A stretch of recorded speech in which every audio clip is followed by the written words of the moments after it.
Hello, everyone, and welcome again to another episode of The Velvet Hour with another collaboration with Blue Door Magazine and my friend Justin. Hello, Justin. Hey, sis.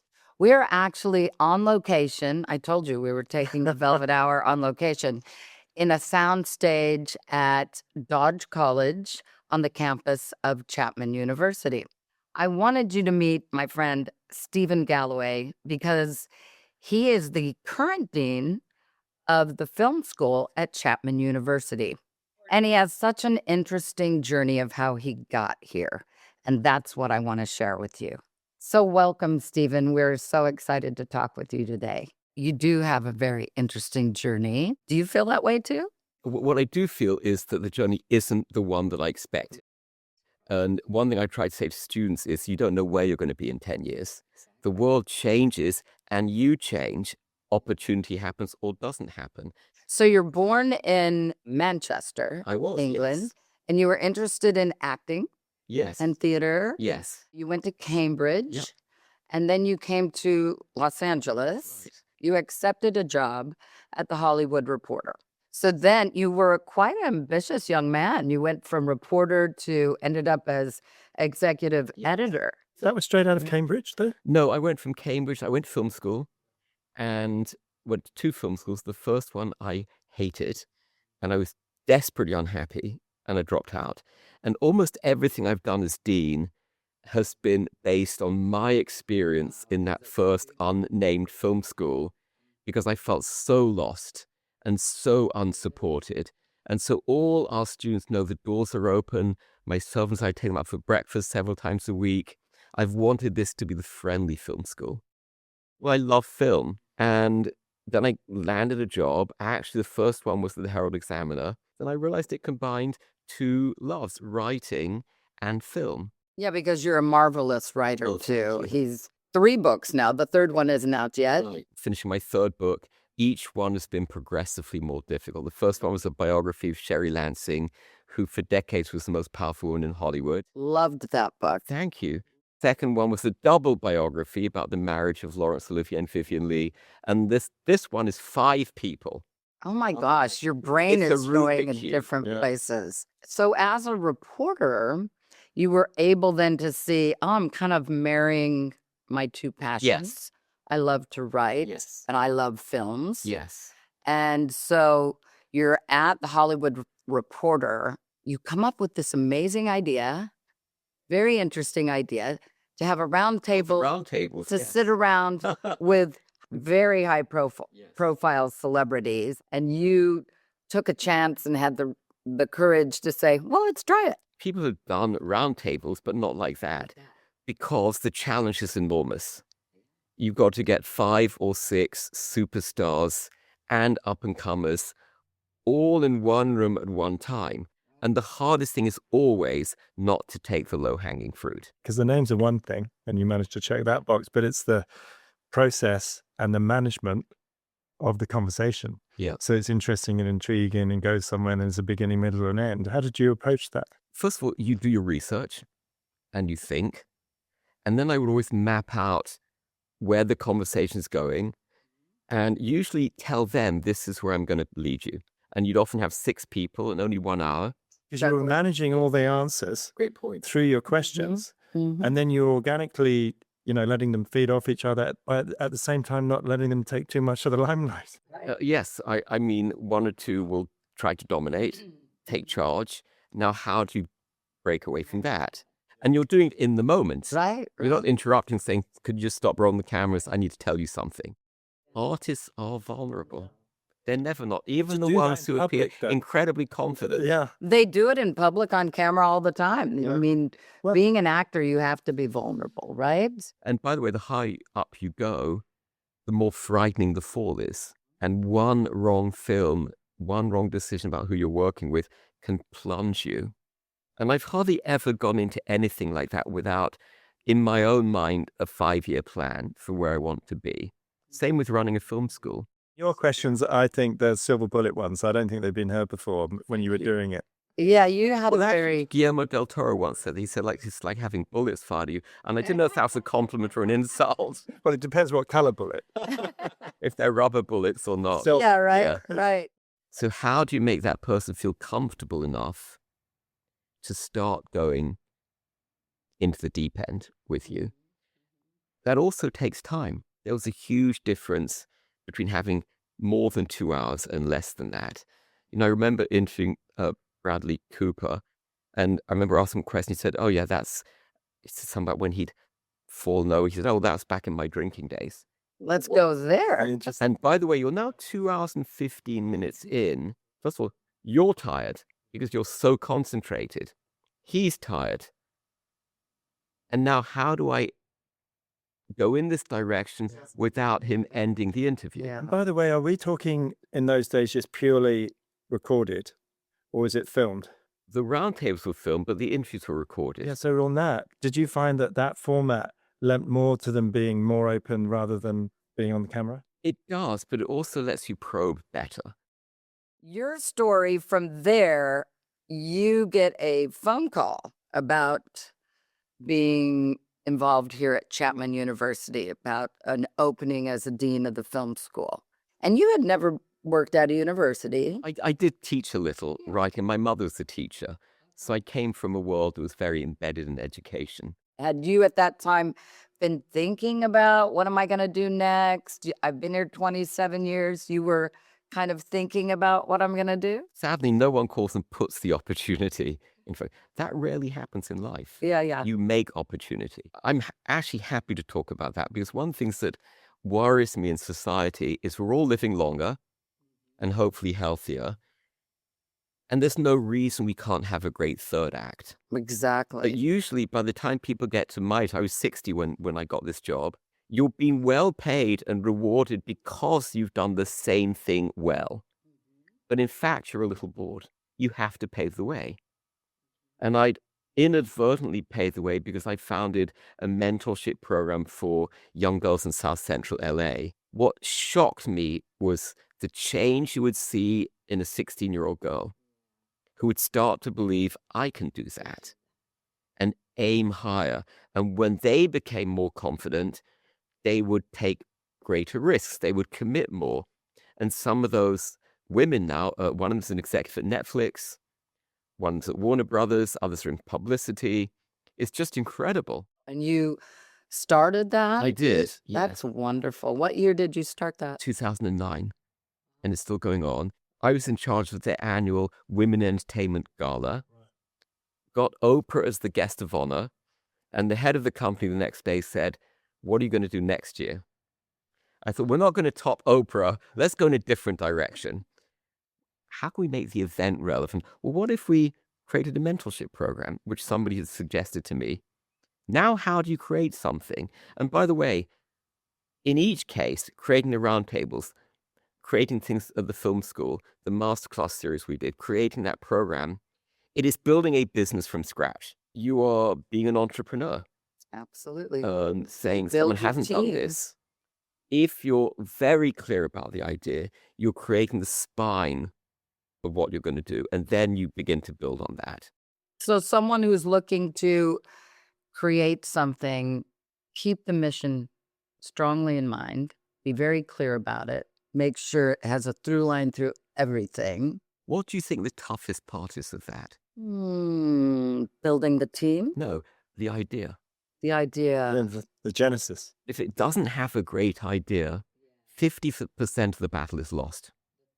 And I remember in my 20s when I was starting journalism, but scrambling for money because it didn't pay, I was a script reader. And I would read some absolutely beautiful pieces of writing and say no, because this idea is not going to win over an audience. And then you'd read something like The Sixth Sense and go, wow. Or even Kindergarten Cop. Mm-hmm.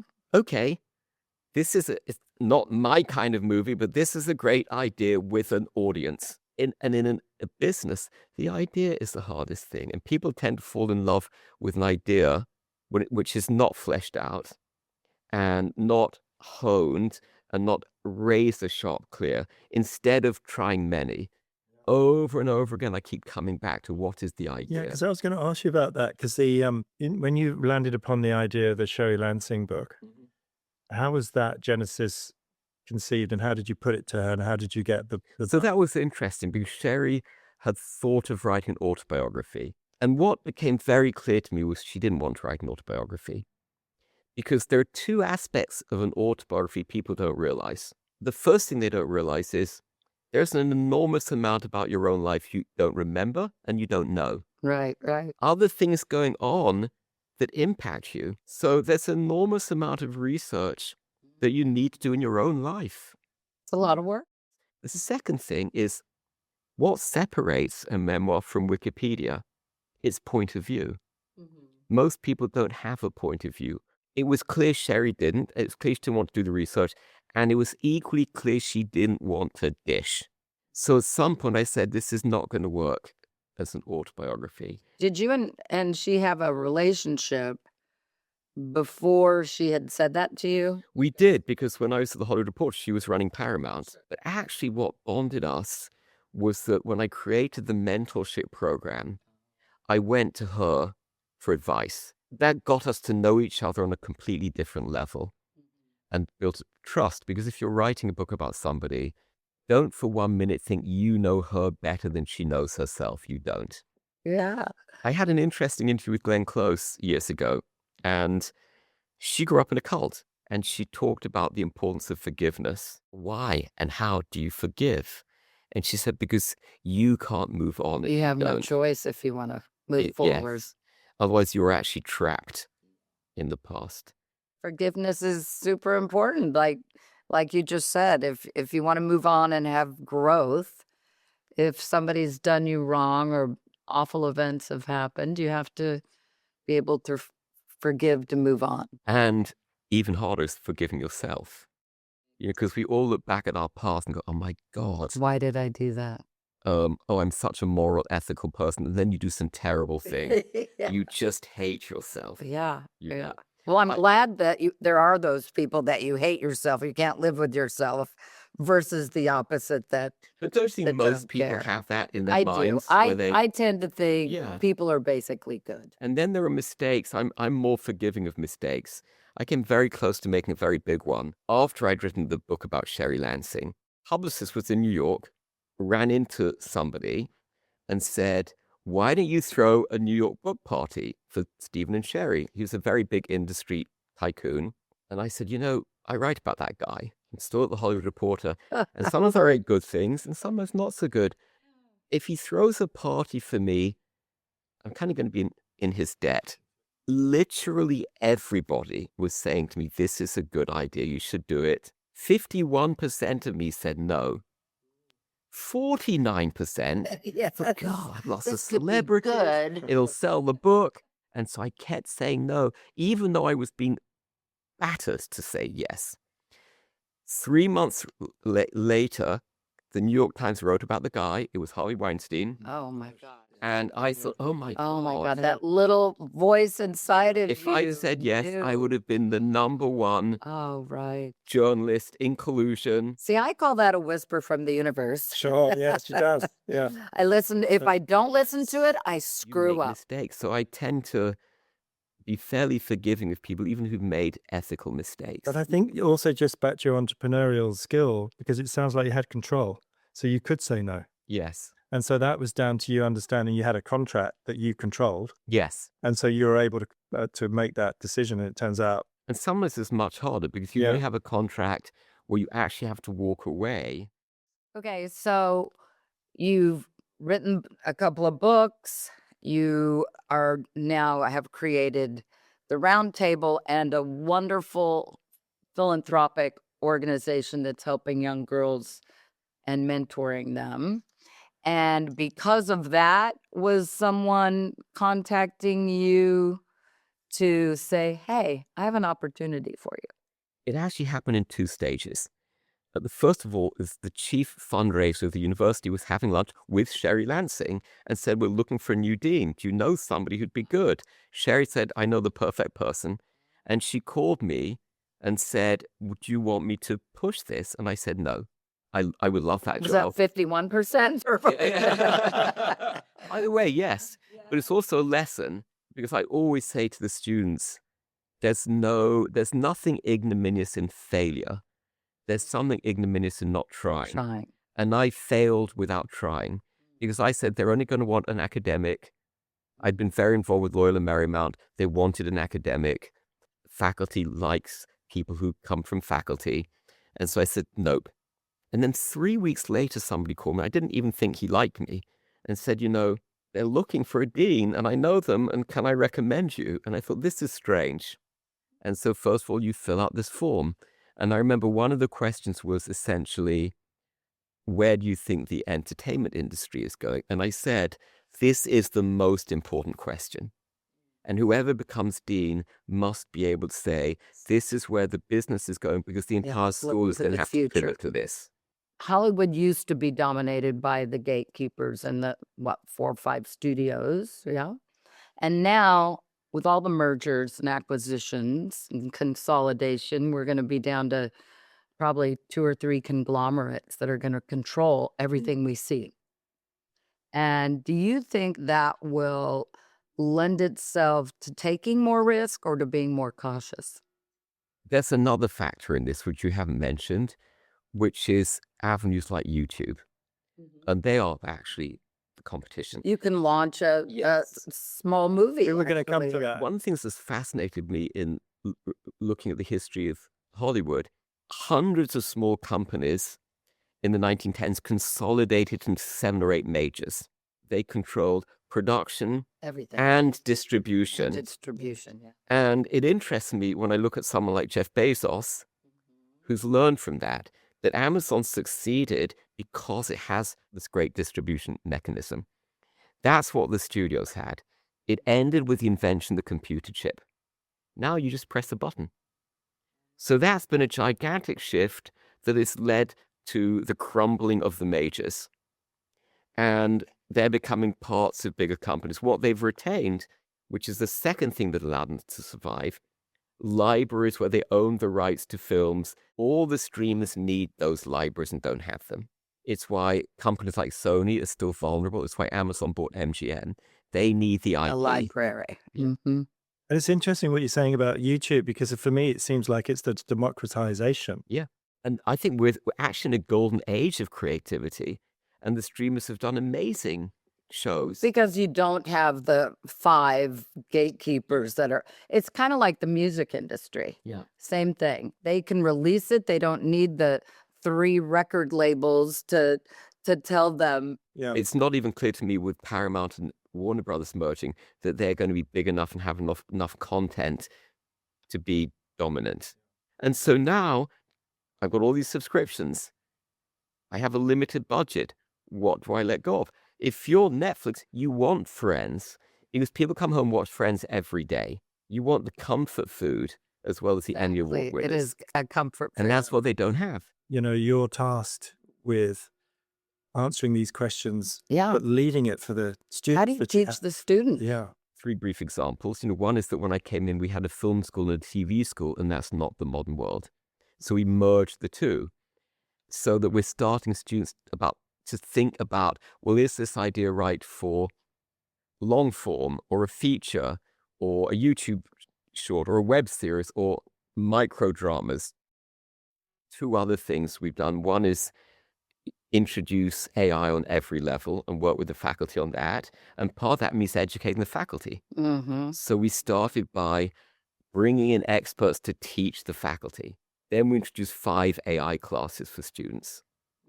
And now one of the things we're looking at is, again, the very first question I answered when I got this job was, where is the industry going to be in 5 or 7 years? This is one of those moments of complete transformation, like when sound came in, when television came in. And so the key thing we're looking at is actually a cultural shift, which is to start getting them to think as entrepreneurs. And how do you take skills that are very valuable skills in media and production and use those? So we're in the middle. We've created a task force. We're going to create a program, a joint program with the business school, and bring the business students and the film students That's together in a brilliant. 1-year program. I have seen it from before you were here to now, and the transformation is amazing. Thank you. It is just amazing Thank what you. you've done in what, 6 years, yeah. years. It's amazing. So when you came in here and you assessed the situation, did you have like, okay, I need this, I need to change this, I need to do this, I need to do this. And like you have been talking about, were those welcomed, a lot of them, or some of them very difficult to change? Because a lot of people don't like change. I'm building what Bob Bassett created. So now I'm coming in, and the first goal is do no harm. Right. Don't wreck for the sake of change. But the second is the world constantly alters, and how can we adapt to that? There was a degree of resistance, not much from the faculty, which is very important. They were quite supportive because most come from the industry. I think it's so interesting. You crystallized why they hired you, because you're uniquely qualified to speak to this. Well, anytime you have Because of your journey. anytime you have new Yeah. leadership, Right. you're But gonna he doesn't need to be academic. I mean, he is now, but Right. you know, he needed his to experience be was all- entrepreneurial and know how to read and understand and identify a good story when you see one. Toughest one was when we merged film and TV, because you're now tapping into an industry that has historically had two separate worlds, and so the faculty come from these separate worlds. So even though people recognize the streaming era has changed all of that, it's still you're taking territory away. Everything seems to be changing, and it's these subsets of things. You know, it's to keep your arms around. It's so hard to keep up with. What will the world be in 10 years? Yeah, I have no idea. We don't. With this in AI, first like the computer, personal computer, and Yes. then like the phone, it was such a revolution of changed everybody. This is even bigger than that. And the web, of course, yeah. There have been absolutely vast changes, and we all adapt. Learning curve after learning curve after learning curve. But learning is It's opportunity. good, right? But what's really identifiable that I can see from your journey and what you've created at Chapman is the touch points with the industry, and they're constantly feeding back the reality of what's going on in the industry, and that's partly again from your background. The first thing, as I said, is the idea. But the second thing is the people. Right. And when you get great people, you don't have to work that hard. I work a lot less hard now than when I started. If the people do it and don't burn out and have the ambition, let them run with it. So I was going to ask you, so we talk about the Velvet Hour and how we ground ourselves and reset ourselves, and writing is yours primarily? Reading and writing. I like something to fill my time, but I love reading and writing. What are you reading? Well, I'm reading mainly research for my own books. Yeah, so that's all in the period of the 40s, right? Well, in my case, it's the very late 30s. Because we're often told, you know, the past is always a guide to the future. Do you think there's anything we can... Not anymore. No, it is. Absolutely. This is the extraordinary thing. People don't change. Right. No, They're driven, ambitious, complicated, creative, neurotic. The environment changes.